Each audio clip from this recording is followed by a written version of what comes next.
Comment expliquer le syndrome en quelques mots? Comment le repérer? Quels sont les signes principaux? C'est un syndrome génétique rare qui touche peu de patients. Pour nous généticiens, c'est ce qu'on appelle un trouble du développement intellectuel qui va se concrétiser chez les patients par des difficultés dans les apprentissages, quelques petites particularités morphologiques, notamment au niveau des pieds. Qui entraîne un handicap dans la vie quotidienne, on va dire conséquent, notamment du fait des troubles du langage, du retard de développement et des difficultés de prise en charge du fait de la rareté de ce syndrome et de la méconnaissance des généralistes et des personnes qui peuvent accompagner les enfants. C'est compliqué d'évoquer de façon en premier lieu de syndrome Etrésel, parce que le syndrome Etrésel, en fait, il fait partie d'un grand groupe de pathologies qui sont les troubles du neurodéveloppement, qui vont vraiment se ressembler beaucoup. Le principal signe initial, c'est le retard des acquisitions.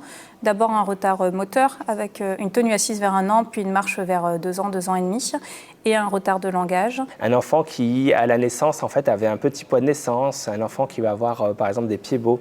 Tout ça, c'est des petits signes, en fait, qui, mis les uns avec les autres, doivent alerter. Qui vont amener à consulter le pédiatre, puis probablement un médecin hospitalier qui va permettre de poser le diagnostic.